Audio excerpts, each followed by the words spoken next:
It's the Political Free Agents Podcast, the number one spot to get your news, baby. What's going on, fellas? What's going on, brother? Trying to make it through the day, man. It's been a busy one. It's been a good one. Just working. Trying to beat the heat. Yeah, that too. No doubt. Yeah, I hear that. Man, I was just riding around with little John, man. I was going to get my pressure washer fixed. And on the way back, I was looking, I was like, dude, it is 6 o'clock and it is 97 degrees outside. That's ridiculous. 9 o'clock, 10 o'clock at night, it's still in the high 90s. It's crazy. That's crazy. My brother-in-law hit me up, was like, what's up with the fishing? I was like, man, we got to get something scheduled because I hadn't been in a while. Man, I tell you what, I've been wanting to go fish down in the Corpus area, but I don't know. Fishing out in that heat. That's why I say, man, hey, it's too hot for that fishing. He say, man, you might as well die doing something you love. That'd be even worse if you didn't catch anything. God. Oh man, that'd be the worst. But yeah, I was actually thinking about getting set up with Buddy and going down and doing a trip with him. I think that'd be great, but I definitely don't want to do it in this heat, man. Not sitting on that water, wide open area. I'll be out there swimming more than fishing. No doubt. Man. All right, so we just catching up from Sunday. We didn't have our Sunday episode this week. Everybody ended up pretty much having a lot going on, being busy. So we apologize for that, but it always makes for a better Wednesday episode when we get that break anyway. That's right. So we got a lot going on, fellas. In the pre-show, we were talking about that team in Washington changing their name. So what y'all think about that? I mean, I don't know. I don't really have an opinion on it, to be honest with you. I think I saw something in regards to one of the Chiefs' descendants that said that they really didn't have an issue with it in terms of the way it was portrayed, because I think it was kind of a like in kind portrayal of the ancestor and elder. So, I mean, I don't know. I thought that was going to kind of happen anyway. So I honestly really don't have an in-depth opinion on it, especially not a divisive one. I mean, I don't think anybody, I've never even heard anybody use the word Redskin unless you were talking about the football team. So, absolutely. So it's just like, maybe at one point in this country's past, it was used as a slur, but I mean, I don't know. It just seems ridiculous at this point, given where we're at. Because nobody uses that word to, grade Indians. As far as I know, I mean, So yeah, there was maybe 4 or 5 years ago, there was a heated debate about the topic. It actually may have been a little longer than that. And I tend to take these situations and defer them unless it's something that impacts like a community that I'm a part of. And I defer them to them. And there's definitely on both sides, as Chris said, there are some natives who are like, I don't really care. And that came out, I think there was an article that was written a while back about that. Somebody coming out in support of it and saying, we don't care about the name. But then there are others who are like, yeah, it's derogatory. And I actually have a friend who's native, and they have a problem with it. And they were like, yeah, there's the connotation of that, the usage of Pocahontas, the way Trump used it, those sort of things. They do take offense to that. And so for me, ultimately, it turns out to be like, did anybody care when Cleveland became the Ravens? Did anybody have an issue with it? Or when the Oilers became the Titans? I don't know. I mean, people change names for different reasons. So just because they change it for this, then is what it is, man. I'm going to be honest. Hey, listen, I'm going to be honest with you and tell you flat out that it is perfectly okay to not have an opinion on something. And this is one of those things, because it really does in terms of who it directly affects and who would have issue with it. Like Mike said, I mean, I don't think that term is something that's even really used anymore.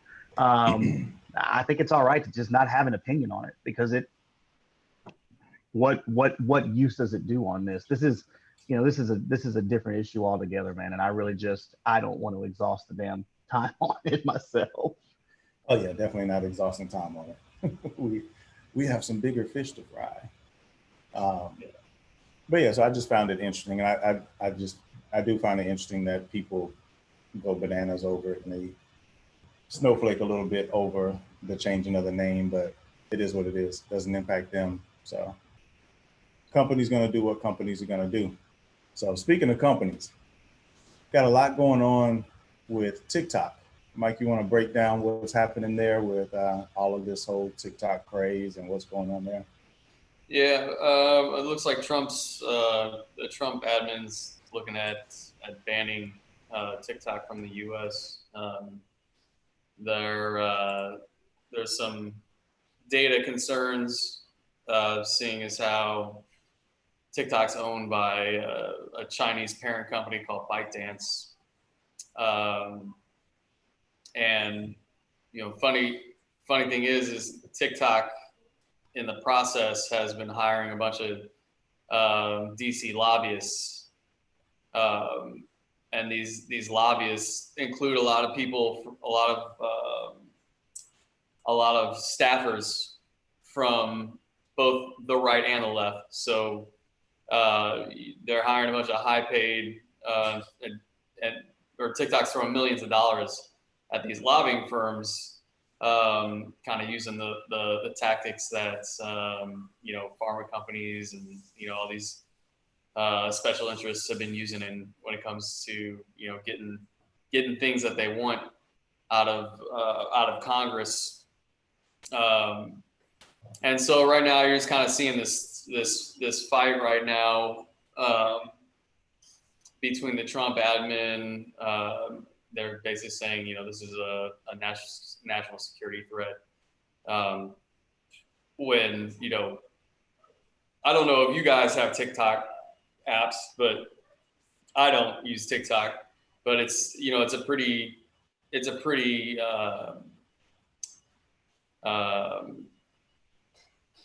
popular app for the younger generation, teenage kids, younger kids too. So, you've got all these young kids, teenagers using this app.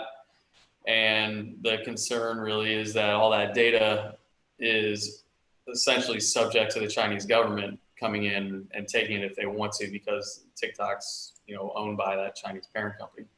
And TikTok is basically saying, hey, yeah, we hear you guys when it comes to your concerns, but we promise there's no way that we're subject to the Chinese government, right? So, they've got no influence over what we do, and anybody that knows anything about China and how their government works knows that's really a bunch of BS. If the Chinese government wants something, and you're a Chinese company, they'll get it. There's just no way. There's no way around it. This is the way that their country works. It's the way that their government works. And there was the CEO of the parent company, ByteDance, even had to come out and publicly apologize. I think a year or two ago for something that the company did that didn't accurately portray the Communist Party's principles. So he had to come out and publicly apologize. So he was forced to do that. So, I mean, there's just really the problem here is that you've got all these young kids using this app, and, as far as I understand, there's a lot of stuff that's private that you can have that's private on there. It's not all public. So if the concern is that there's all this private data on there that the Chinese government essentially has access to, then, that's a big problem when it comes to your privacy. So, I don't know how it's all going to shake out. I don't know if Congress is going to bend to it, especially since Trump's trying to get it banned, and, the whole left-right, Right. the left-right pushback when it comes to anything that Trump wants. They're trying to, they're trying to not have it happen. And then you got all these, like I said, these DC lobbyists. who are getting all this, essentially all this Chinese money to try and, you know, TikTok's worth billions of dollars. So they've got a financial interest. I mean, here's you know, here's the thing with all of those We're face live. face Sorry. apps, TikTok. There was one going around a while back that was like, see what you look like in 40 years or something like that, and you would take a picture of your face and then it would age you and all that stuff. And it came out that I think the Russian government was involved in that platform, if I'm not mistaken. I can't remember what the name of it was, but everybody on Facebook was doing it sometime last year. And I mean, that's the thing, when it comes to AI and stuff like that, I mean, it's really the exact reason why people block their cameras and stuff like that. You don't want to be eavesdrop on. You don't want to, be looked at, things like that. I find it as an invasion of privacy, so to speak. You're right, Mike. And like I said, it's foolish to think that the government doesn't look at those dynamics and use it to try to influence things. I was reading, today too, where the TikTok users are seemingly, the company itself is seemingly going to file a grievance against the government. And I mean, that's just not going to end. You can't just ban it. It's not just going to go away immediately, right? If not, something else will take its place. So I'm curious and interested to see exactly what happens from here on out. But I would tell you that the fight is not over with yet. Well, the thing is that there was something that was doing this before. It was called Musically. Lil Jon used to use it a ton, and it was, a bit specific in terms of what people were using it for. And they were bought by TikTok for about 5.7 million or something like that. And so that company was TikTok before TikTok, basically. And so when TikTok bought them, basically, I'm not mad at those founders. I mean, you can build something and get a almost $6 million payday, take it, unless you can get more. But by consuming them, they basically took their biggest competitor out of the market, right? Which that's business. But along those lines, if you look so just from a technical perspective, I did a trace route, and trace route basically says, I'm going to go from where you are and I'm going to show all the hops it takes and how long it takes to get to all these different servers. So if you do a trace route, and I just did one here from Houston, once I get outside of Comcast, it's straight to the Chinese government or the Chinese network NTT. So Really? yeah, like that. Wow. So it's not even bringing in or utilizing. I'm pretty sure they have some like what's called edge servers, but their core servers are they're in China. So it's really no different to me than a US company that has all this data, and the US government is like, give me that data. Like the US government is just as quote unquote wrong and in requiring companies to give them data for whatever reason. But we've already seen that US companies don't have to do that. I mean, remember when Apple you're right, they don't have to. They don't have to. I think they do cooperate when it comes to like certain, like warrants and things like that. But the US government, like, remember when they were trying to get in that Apple phone and they wanted that backdoor to Apple's software? Word was they got it. Huh? As a word was they got a backdoor. Don't know if that was real or not. I don't really know, but the point is that they had like Apple was fighting that, right? And they didn't have to do that. You can't do that in China. You don't really have a choice. When the Chinese government comes and says we want it, you give it, right? Because I mean, just the nature of how their government is structured and the force that they use is completely different than the U.S. So that's that's the biggest difference. And I mean, we have what's called a reasonable expectation of privacy, right? So when you're signing up for these companies and these apps, you have a reasonable expectation of privacy that your data isn't gonna, you're handing your data over to the company, but that expectation is that company is keeping that data and they're not just giving it to, the government whenever they want it, right? Because if that's the case, what happens this has chain reaction type stuff where, like, let's say 10 years down the road, you're running your office or you're, working at a corporation or whatever. And so you come up on somebody's radar that doesn't like you, and they go in and data mine some of your social media stuff from 10 years ago. I mean, look at what happens now. I mean, people in the spotlight now, they're digging up tweets from 10 years or, however many years ago. They're digging up, social media posts from however many years ago.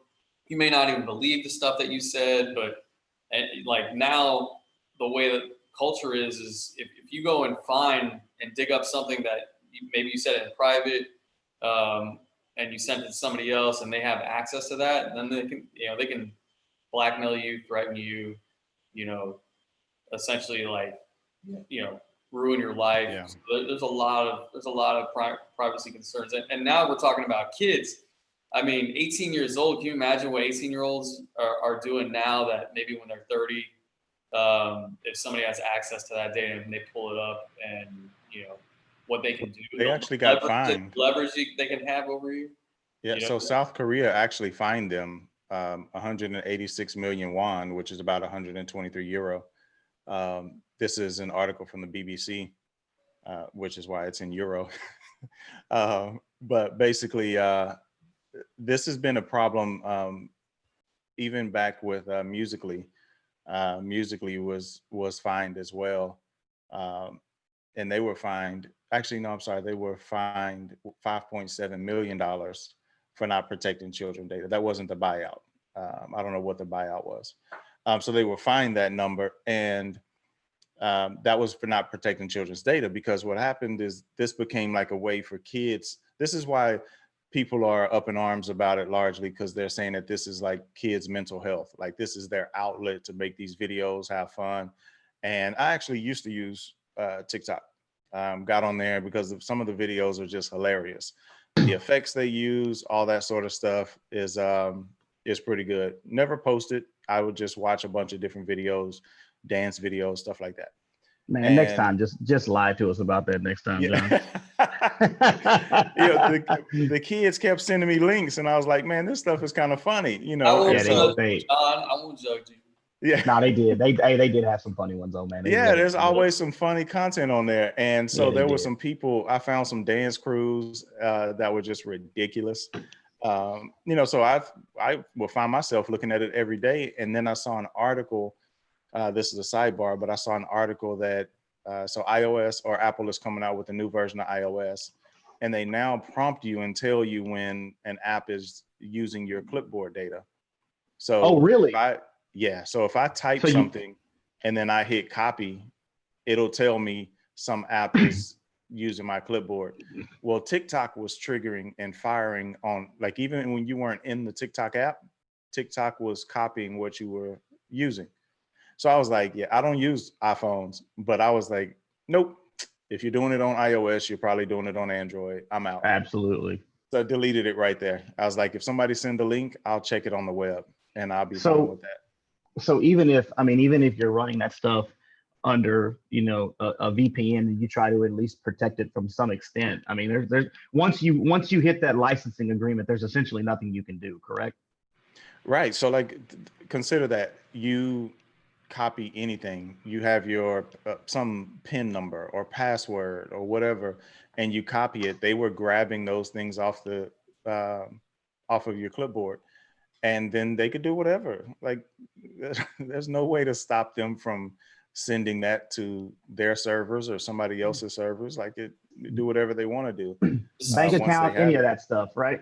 Anything. And if you were in an app and you were typing your routing number and account number, like, they were able to snag and get that. It was essentially a flaw in just iOS. From keystrokes or what? Just from keystrokes? It was close. It wasn't exactly a keystroke logger, but it was close, like, in terms of the stuff they could get. And so that's when I was like, no. I'm usually pretty generous with my data because I make sure I curate it and protect it while I'm online. But with that, that was the straw for me. So along with Mike's lines, he's absolutely right that, because it's a Chinese company, that they don't have the freedoms that American companies have, which is problematic, to say the least. if they're starting to capture clipboard data. Well, and here's the other thing too, is nobody's really having this conversation about privacy with the kids that are or the generation that's using this, right? Like, and I think, and this kind of goes into what else, the other subject we wanted to talk about was, what we're teaching our kids.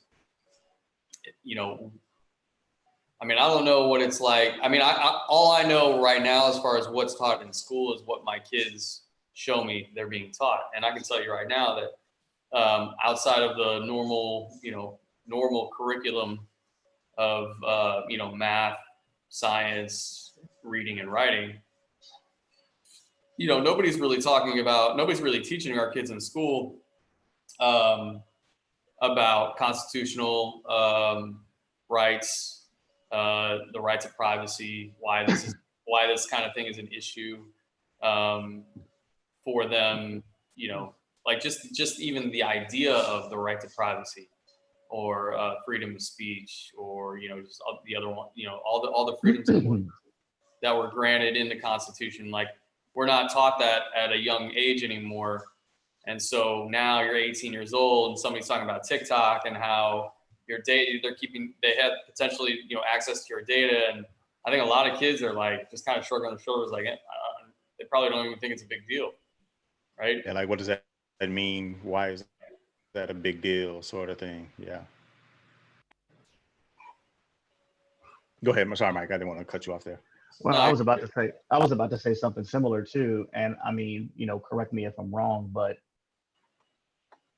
Google Homes, all those things, I mean, don't they essentially collect to some extent the same amount of data in terms of voice captures and things like that? And don't they have an agreement to provide some of that stuff to the government? What's the difference?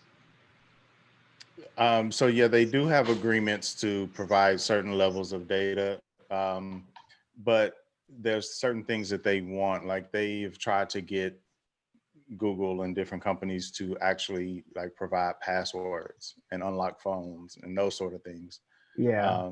And they don't go to that extent, or providing access to the email accounts, things like that. They don't go to that extent, but they will provide certain levels of user data. And to TikTok's, I guess we can state what they have in their content moderation and data security practices document. We'll have that in the show notes, but they say all their data is stored in the United States, which if the United States then wants that data, then they'll try to go after it. Yeah. Right. Because now they essentially know that the United States could ban them. So if the United States says, all right, give us this certain amount of data for whatever reason, like, they kind of know they either play ball or they're out of probably one of their biggest markets, because India actually banned them last month, along with quite a few other companies, Chinese companies. And so they say that it's stored in the United States and backed up in Singapore,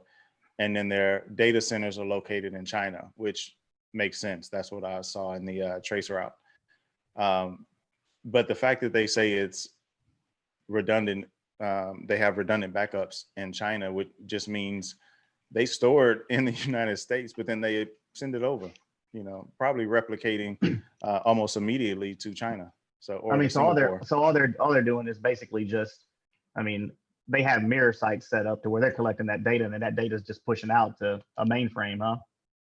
Pretty much, yeah. So you have the main database in the United States, and then they just ship it. And Yeah, that's it. what, Mike, it's funny you say that. It's fun. I'm going to go off topic a little bit here to some extent, but back when Bitcoin first came around, and there used to be a site on the dark web called Silk Road. For those of you who don't know who it is, I'm not going to go into it, but Silk Road, just an abridged version, was essentially an online drug market to where you could buy and procure anything you really kind of wanted to with Bitcoin.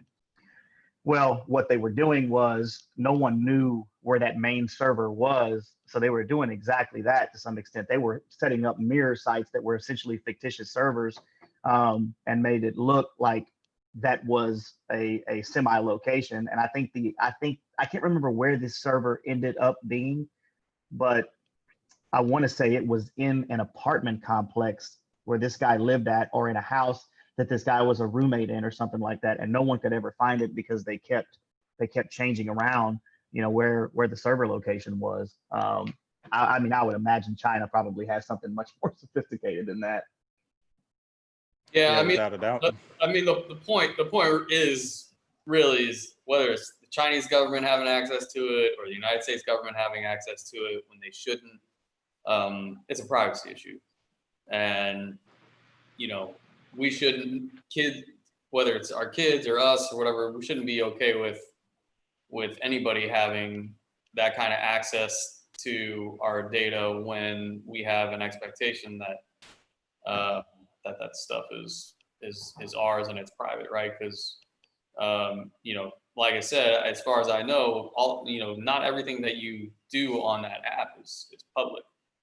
So Yeah, there's basically private messaging is yeah. what you can have on there. So yeah. So I mean, it's a privacy issue either way. Now, I mean, we all know that the NS with things like the Snowden revelations and everything, the government's got its grubby fingers in all sorts of stuff when it shouldn't.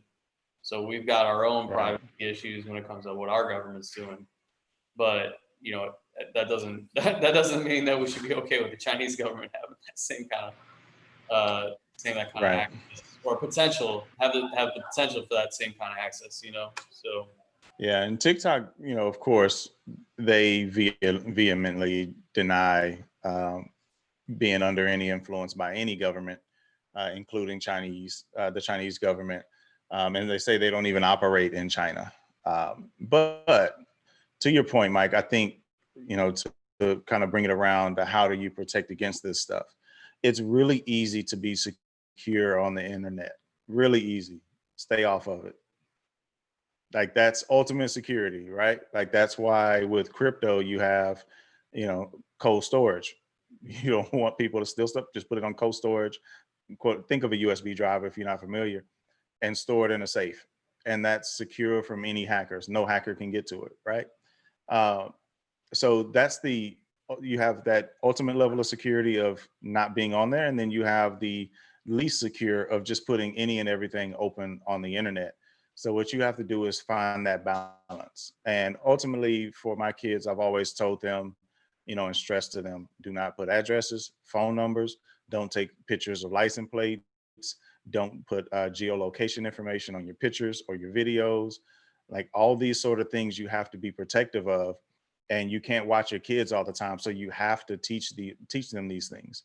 You have to tell them that. And the best way to do it is to pull up one of their photos from Instagram or wherever they may have posted it, download it, and you can open up, I can put some links in the show notes, but you can open up the metadata and you can see the actual location, like pinpoint to the step where they were on your front porch.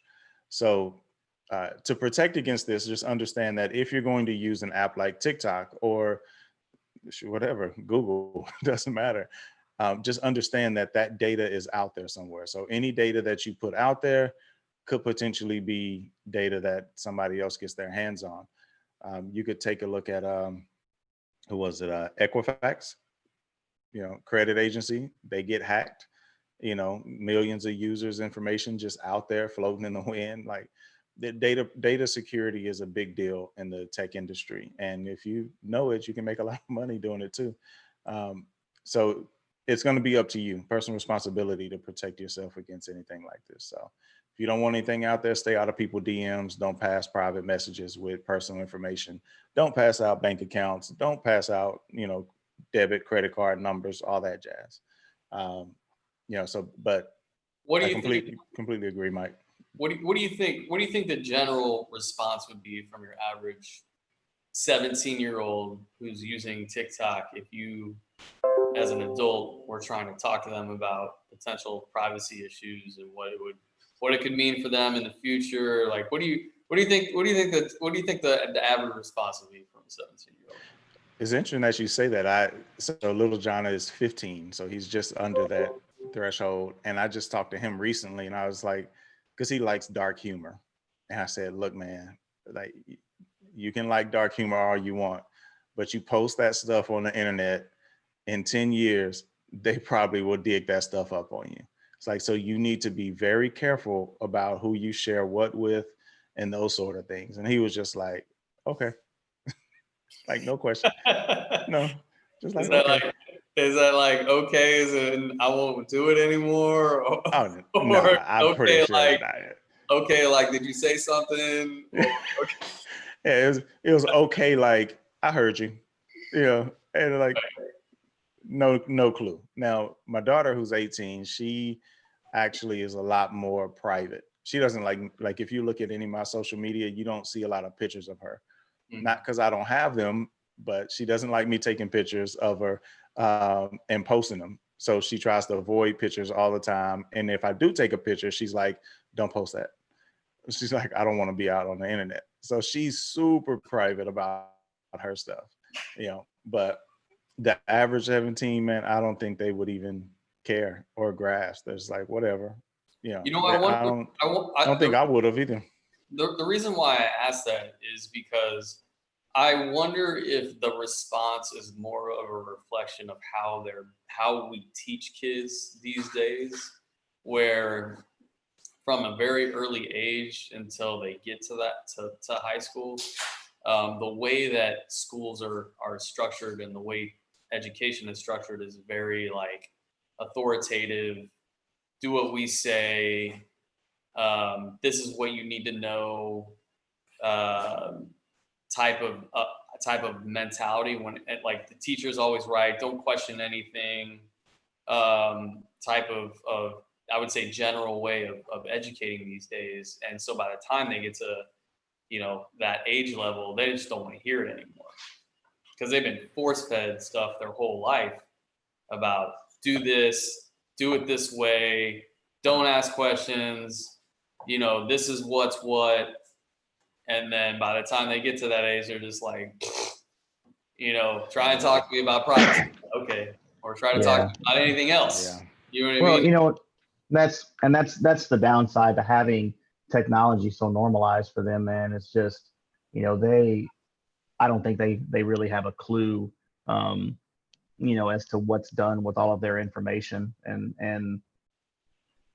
even if you did sit down and preach to them, I mean, there's the other aspect of peer pressure of being on those platforms and things like that. And making sure that you monitor them correctly and don't put a bunch of personal info stuff up and whatnot. I mean, Colton plays a lot of the games on his iPad, and it's the same thing. Like, I've actually had to tell him, look, these people aren't your quote unquote friends. They don't care about you. Don't give them address. Don't tell them where you live. Don't even tell them your last name, because you'd be surprised what they can do with that stuff.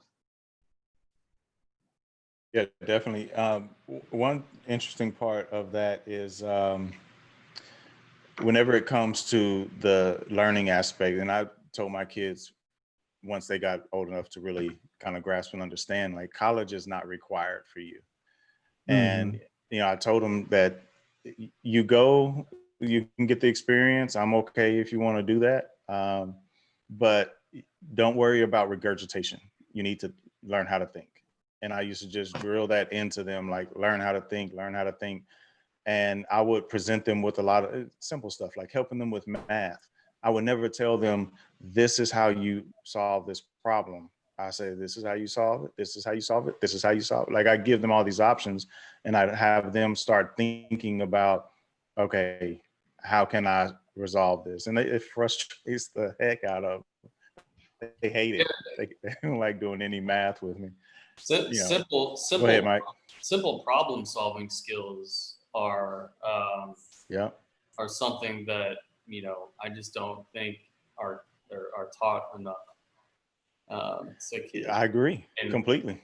I think that there's plenty of stuff. Money. Obviously, we've had this conversation before. I mean, just the subject of money is another thing that we're doing our children a disservice when it comes to the education system as a whole. So, I'd sent you guys that video of Anna Lorena Fabrega. I don't even know if I'm pronouncing her name right, but on that POM podcast, and she was basically talking about a new way of essentially teaching kids, which makes sense to me. Something that's more along the lines of creative thinking and questioning everything, because as an educator, you should enjoy kids asking you questions, and not be scared that you don't have the answer. I think that's why a lot of teachers don't want kids asking questions, because they're scared that they won't have the answer. Yeah. Yeah. Good. So Yeah, it's one of the neatest things that that I've done. I'm trying to pull it up right now.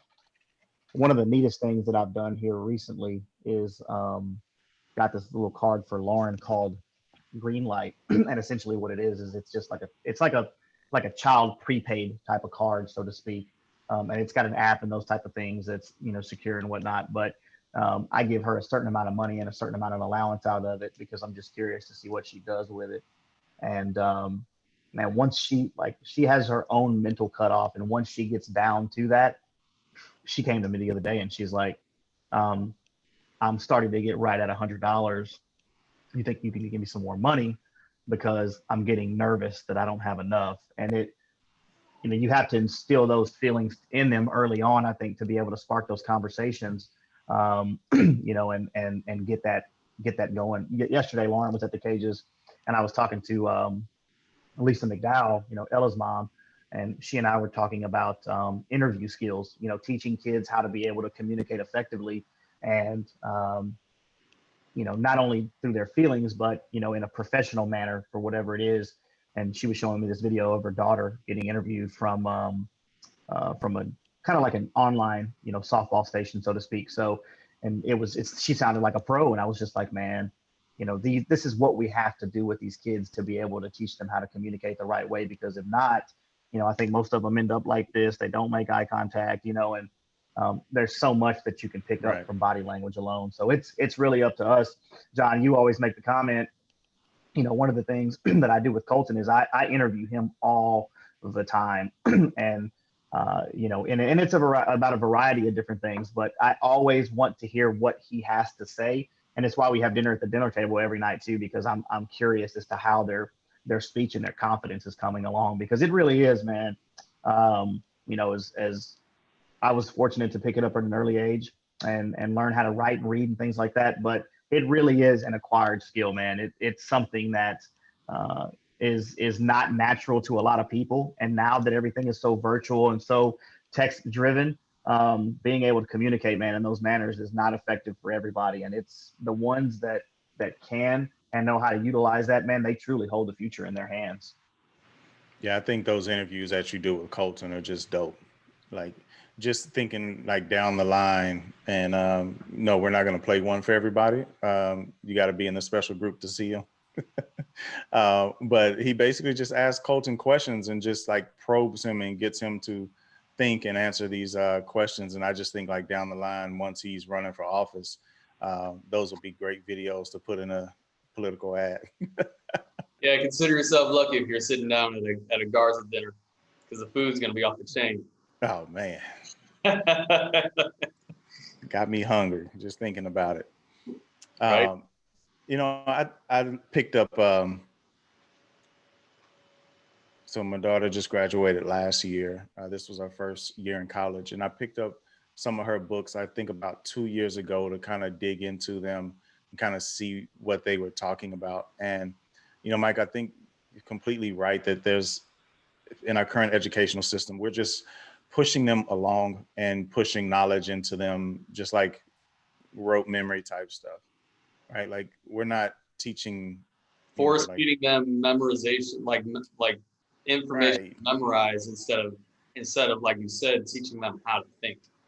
Right. And I think my favorite college professor was one of those, where he did that. He was a math teacher, and he, was amazing, tell stories. It was a great time. And when he did that, I was able to just really grasp. I was more engaged, and I just learned way more in his class than I did the previous year.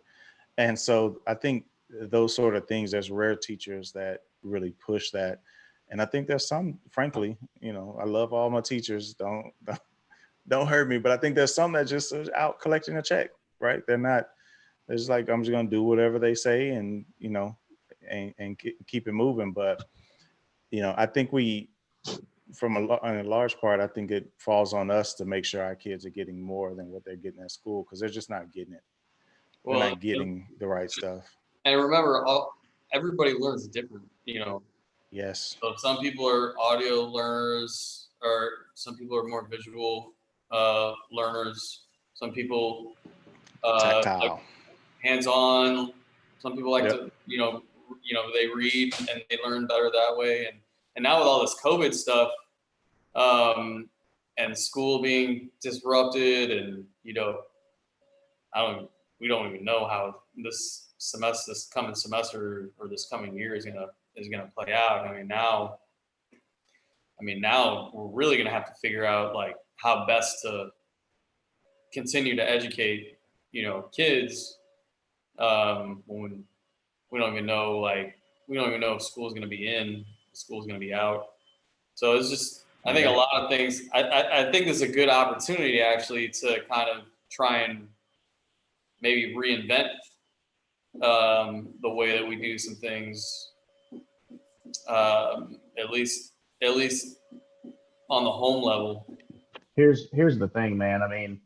Um, I know, especially in the state of Texas, but we hear all of the time how disappointed people are with standardized, the STAR testing training and all that stuff. This is a real opportunity to phase that out to some extent. If the kids aren't going to be back in school and they're not going to be required to take those tests, I think that is going to work better in the long run, because learning for those things, like you said, everyone learns differently. I think will take the stress out of a lot of that. And I think kids are going to be way better off. I think the other aspect of that too is it gives parents the ability to get back involved with their kids' learning. I think that's one of the things that we really take for granted. I know that Jules and I, when Colton and Lauren were home, we got really involved. We came up with our own schedule for how they wanted to work, and we went at it. Although I think it's going to be a little bit different now, because it sounds like the curriculum is going to be a bit more developed. John, I was reading that Alvin ISD thing, and it looks like they are fully prepared to have 7.5 and 8 hour days teaching in front of the computer. Yep, absolutely. And essentially, there's a break in between, what they call for extracurriculars. So basically, an hour break for if you were going to PE or band or art, whatever. But yeah, man, they're trying to sit the kids down in front of a computer and do distance learning throughout. And some kids don't learn that way, man. Like Mike said, like there's different learning styles. Is difficult. So my wife, for those of you that don't know, she's a teacher, and she's one of those that you'll probably consider a master teacher, super dedicated to her craft, and definitely strong in the area of content preparation and all that sort of stuff, and really engaging with her students. Doing that online, like her walking around the class, snapping fingers, moving, getting kids engaged, all that, doing that to the camera it's not the same. And so her ability to engage with those kids is different. And then environments, Chris, you brought up in our private chat, the fact that some kids, they just don't have the connection, right? Like what happens to the kids' grades if they, whatever, Comcast, the internet goes down in their area and there's an outage, which happens. What happens to the grades? Like they missed a day of instruction. So what happens there? Like there's environment issues. I know my wife was saying that there was one kid who was in tune, trying to focus, didn't have headphones, but anytime she would unmute, all you would hear is a bunch of yelling in the back because the family was home. And so she didn't have like a quiet place to go sit down and actually receive instruction.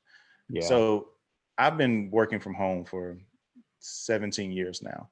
So I can deal with distraction, but I can tell you that it's very difficult on a consistent basis to have a lot of noise around and try to focus and learn or do something. So imagine for a fourth grader, fifth grader, sixth grader, first grader, like high schooler, like how do they get through that? How do they manage a day where they're not in, may not even have AC like that's solid. They could be working with box fans. And so they're hot, bad internet, slow connection, bad looking monitors. Like there's all sorts of potential problems for this. And so I do agree. And I think this is a chance. This is the chance with the financial system. This is the chance with education for us to just really rethink this and come up with a new way. Mm-hmm. I mean, how long do you guys think this will last? I mean, not COVID specifically, but I mean, let's say it goes this route. It goes this route of distance learning beyond just like the first 2 to 3 weeks, but I'm saying like the whole semester, all online. Do you think even if COVID goes away that they accept that as a possibility for kids in the future? Or do you think parents, what about parents? Do you think parents decide, I don't want my kids going to school. I think I see better progress with them at home doing this. How do you guys think that plays out? I kind of like it. And I'll tell you, every year, I think we hear stories, or I know we hear stories of kids who go to school, they're bullied. They're bullied on the bus. They're bullied in school. They come home, they commit suicide, things happen.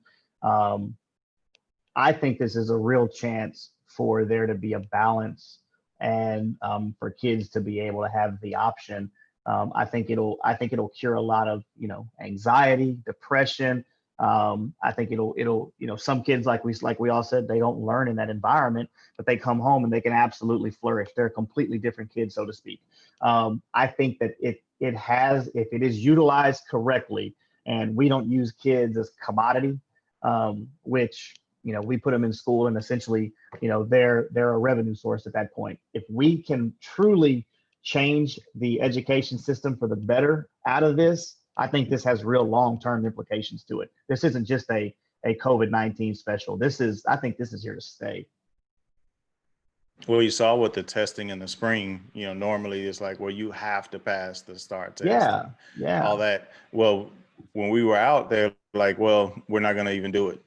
So the thing that they said was an absolute requirement, kids cannot graduate without this. They have to do this.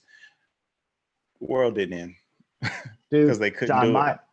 John, my niece was a phenomenal athlete. She's a Division I athlete now. She was a good student in school. She tested terribly. She was on the dean's list her first year. She's 4.0, and she was a student athlete. So, things like that.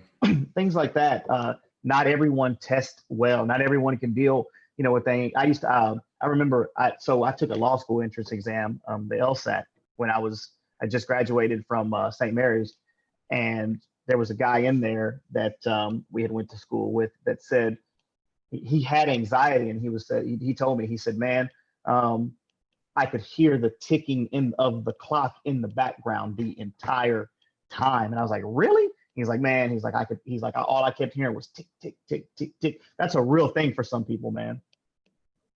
Yeah, I think I'd asked you about that a while back. What's the name of the podcast? Malcolm Gladwell, his podcast. Yeah. He was talking about revisionist history. Yeah. So he was talking about how learners learn differently, and how there's turtles and there's tortoise and hares. And what gets hired is the hare. Who can take that test, which is a time test? You have 45 minutes or hour and a half or something for LSAT? Yeah, so they break it down into sections though. So I mean, it's like 30 minutes or something. Yeah, it's not just one long test. So you'll go 45 minutes, then you'll have an essay, and then you'll break it down again. Right.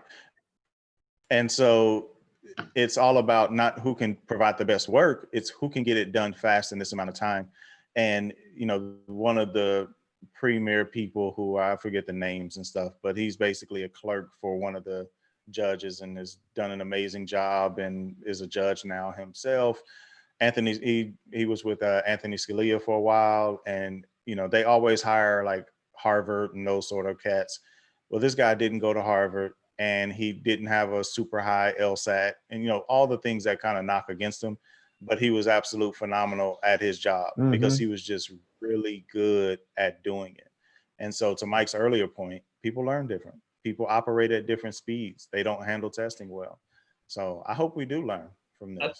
I hope we think change. we're going to see. I think if we're going to do this the right way, or I think what's probably going to happen is you're going to see more of a push for kids to go into specialized learning.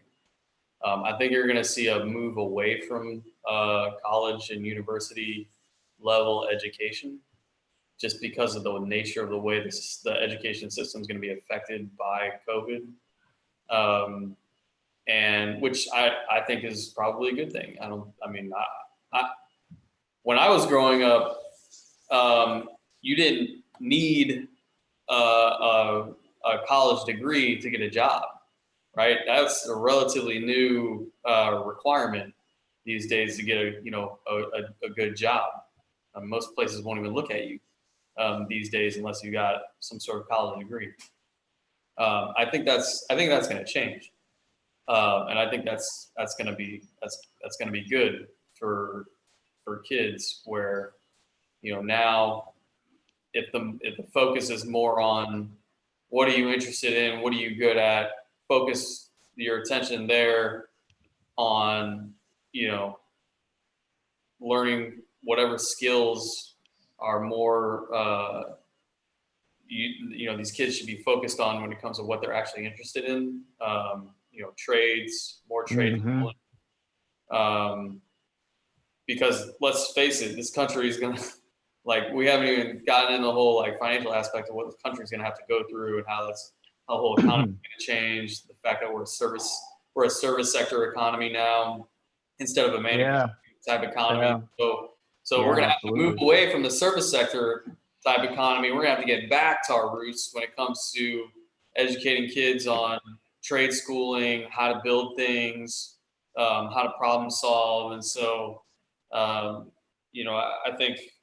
think we're going to have, the education system is going to have to be more catered towards each individual kid somehow, instead of force feeding them, like you said, Chris, a standardized way of, one size fits all, every kid does the same thing type system. I think it's just going to be a natural outcome to this one just kind of dying and going away, if they do things the way that they really probably should. So to your point, Mike, did you hear about a lot of I don't know if it's beyond the tech sector, but did you hear about all the tech sector companies starting to drop their degree requirements? I did not.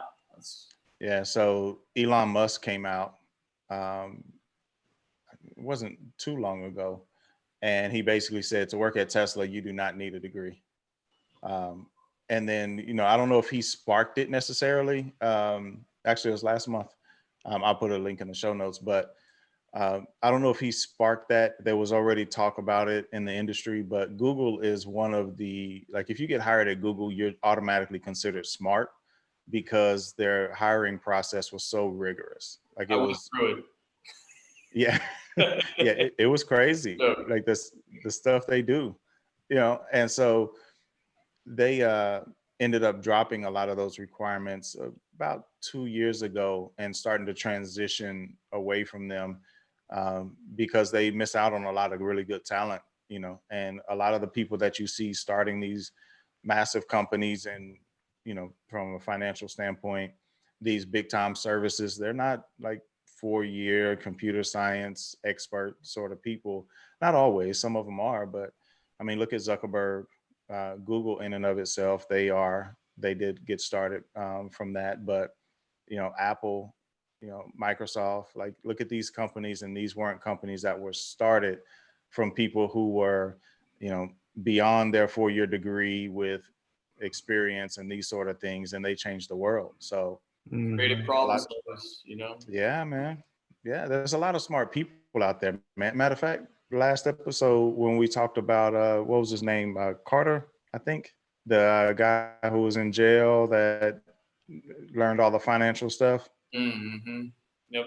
I forget his name. I'll pull it up. But go back if you listen to this episode. Go back to the last one, and there are a lot of really smart people out there that if you give them the opportunity and show them the ropes, man, they can do a whole bunch of good.